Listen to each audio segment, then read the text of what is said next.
Okay, so we're going to look at James chapter 2, verses 14 to 19. We're making our way right the way through the book of James. And so James 2, 14 to 19, I'll read it, then we'll talk about it. Verse 14, what good is it, my brothers and sisters, if someone claims to have faith but has no deeds? Can such faith save them? Suppose a brother or a sister is without clothes and daily food. If one of you says to them, go in peace, keep warm and well fed, but does nothing about their physical needs, what good is it? In the same way, faith by itself, if it is not accompanied by action, is dead. But someone will say, you have faith, I have deeds. Show me your faith without deeds, and I will show you my faith by my deeds. You believe that there is one God? Good. Even the demons believe that and shudder. I love James. Now, again, what we're trying to do in these studies is to try to get to grips with the text in its context. Right. And those of you who've been following what we've been doing so far will know that James has been dealing with some very significant issues here, to do with exploitation, love, making sure that we're doing things right in church and so on. And it would be important for us, I guess, to remember that his comments are on faith are in the context of that. Would you like to start us off, Dr. John, and just any initial observations on these verses? I think the audience, like Jewish people, have become Christians, so they would have been used to keeping the law, having to keep the law meticulously. And then there's a message, of course, of the gospel that salvation is through grace, it's through faith, it's not through works. And it's almost as though there can be a swinging away to say, oh, well, I've got faith, but I don't have to do anything. But again, that's not the message of the gospel, because Jesus is saying, he gives the parable of the man building a house on a rock, the one who hears his words and puts them into practice. So it's not, we're not saved by good works, we're saved through God's grace alone. But we're saved in order to do good works. And I think what James is saying is there is a difference in when somebody becomes a Christian. Paul says, whoever is in Christ is a new creation. Right. And so I think here, what James is trying to do is to have some common sense, really, to say, well, it's no use just saying, I've got faith here, and I'm doing nothing. People around who are in need, that's not showing the love of God. If God's love in your heart, you'll be showing that to other people.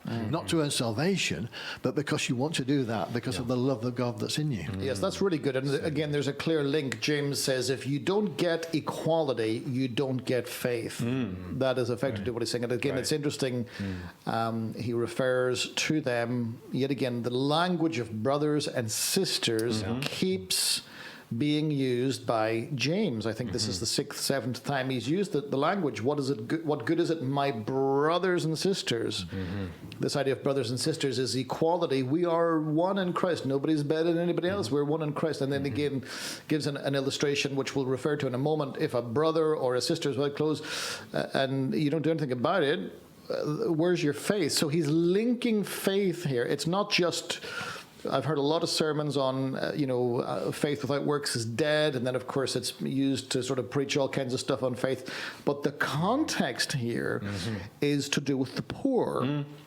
And looking after the poor, right? Yeah, massively so. I mean, verses 1 to 13, if you've not caught up on the episodes before this, you can catch up there or, read those verses for yourself. James is clearly talking about, this disparity between the rich and the poor, the favoritism happening in the church. So...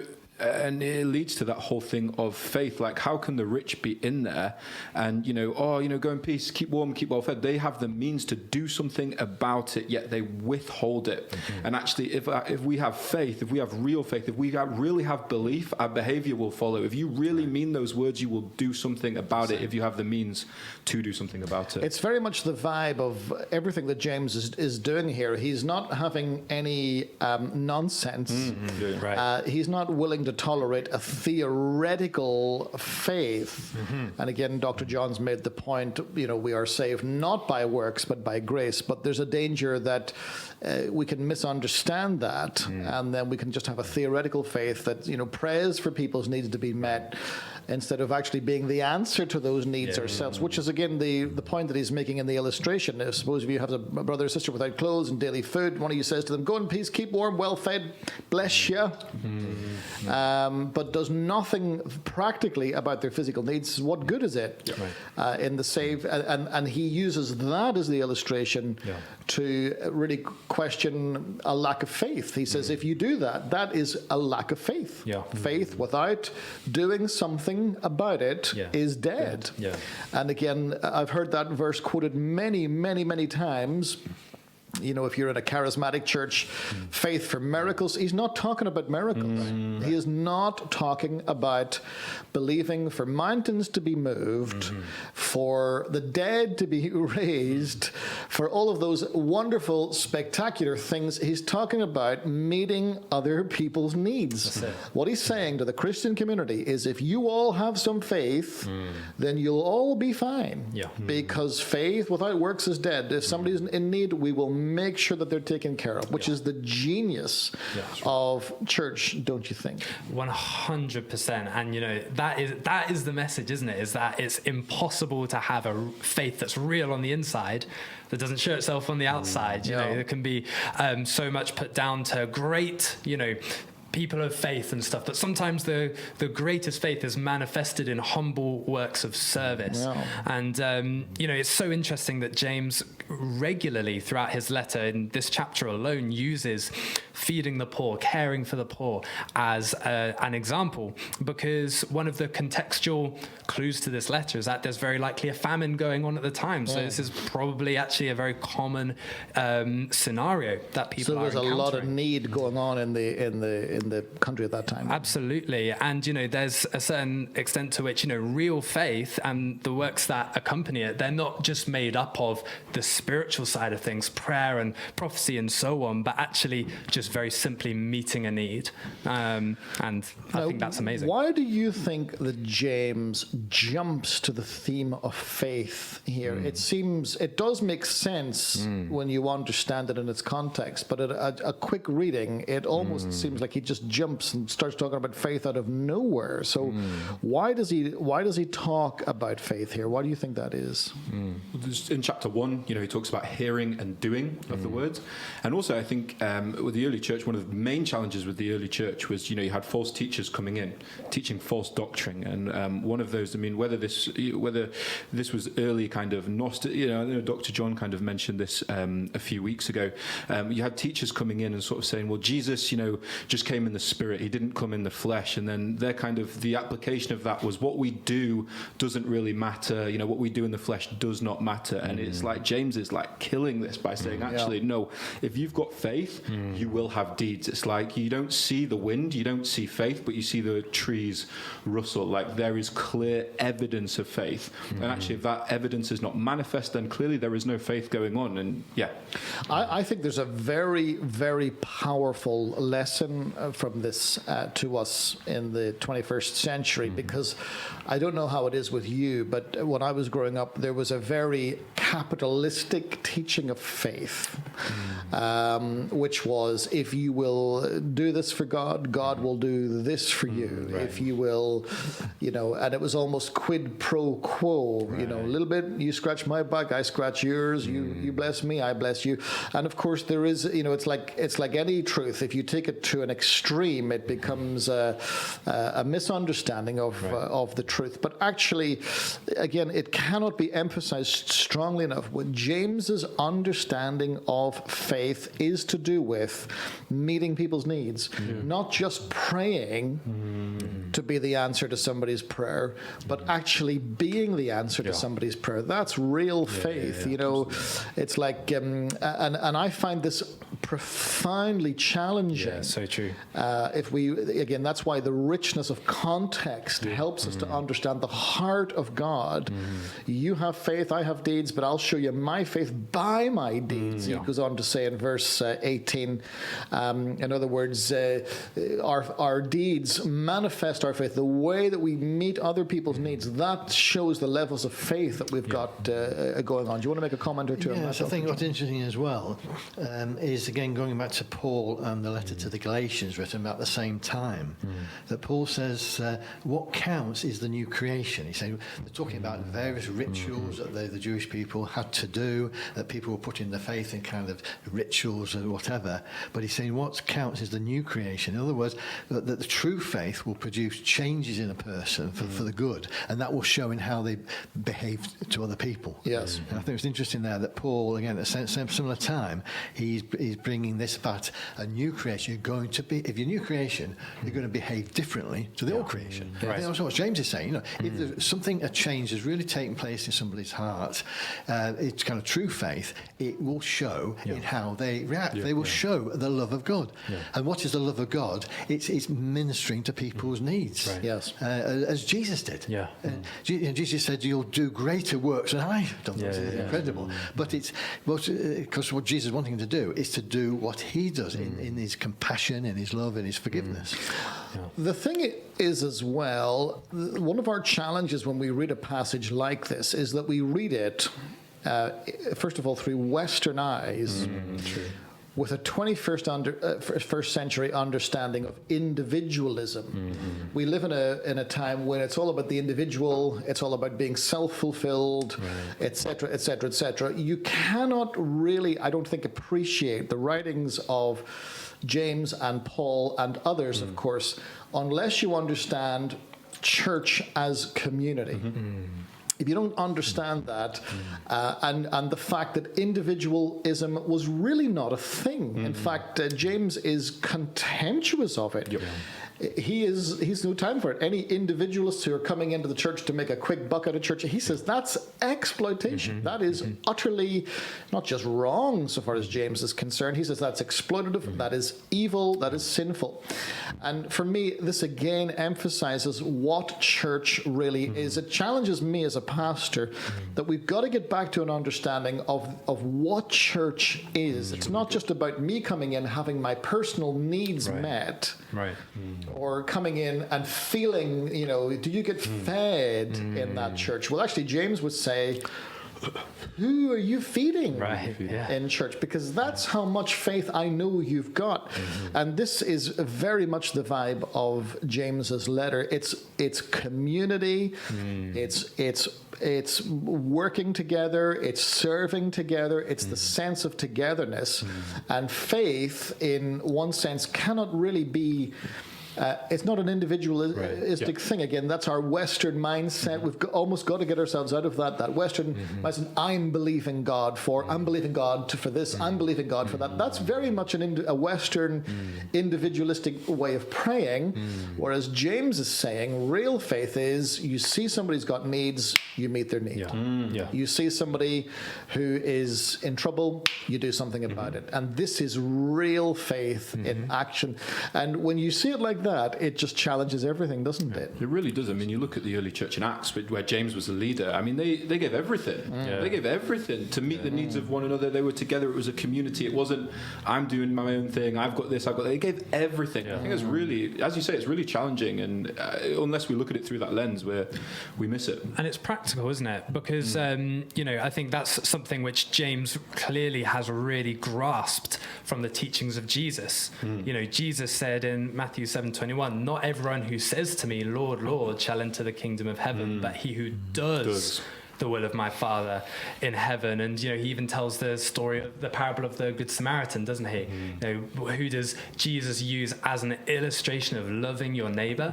Well, a Samaritan who was walking by saw a need, put him on the donkey, took care of him.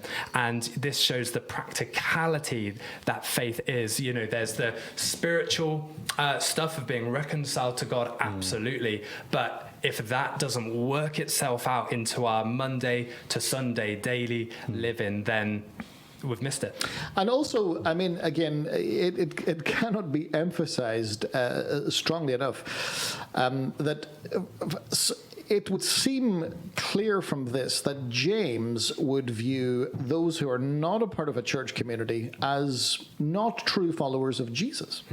We give allowances, of course, today. We would say, well, you can have your own faith, and you know, some people don't go to church, but they still have a relationship with God and so on. And we sort of say that, and we mean it. I'm not sure whether James would have too much truck with that. Again, in his frankness, he's saying, listen, if you are not, a real faith is in meeting other people's needs, and that can only be done in the context of community. And if that's not happening, there's no faith going on. It's not healthy, and so on and so on and so on. I just find it all really fascinating. Now we've got to come to that verse 19 because this is interesting, and he just throws this one in. He's shocking James. You know, you believe there is one God. You say you believe in God. Well done, you. Even the demons believe that and shudder. Now, what is all this about, Dr. John? What is this reference to demons and believing in one God all about? It reminded me of a kind of argument is we're called reductio ad absurdum. Probably wouldn't call that in James's day.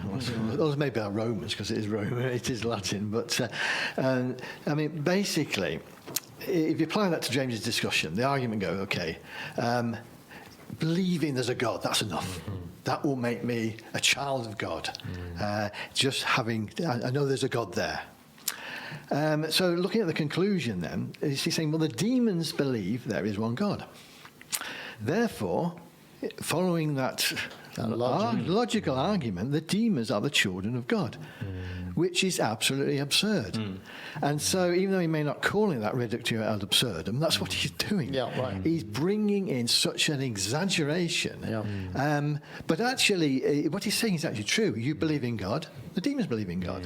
But the implication is because they were believing in God to think that's enough. That's the faith. I know there's a God up there. I can go do whatever I like, but I know there's a God up there. And he's saying, well, the demons do. And I think it's a powerful argument. It's a powerful. Just because you think you're theologically sound, don't think that that's where faith comes from. And I wonder whether, and this is a little bit of conjecture, but hey, it's fun. But I wonder whether, you know, he's sort of almost saying, listen, you believe in the doctrine of the Trinity. Guess what? The demons of hell have got a good grasp of the doctrine of the Trinity. But what I want to know is, what kind of faith have you got going on? And how is that faith being manifested in your life? Are you just exploiting other people, or are you serving other people? Again, this is the message of James, the whole book of James, and particularly here in verses 14 to 19. But it is absurd. It's, what's the Latin term again?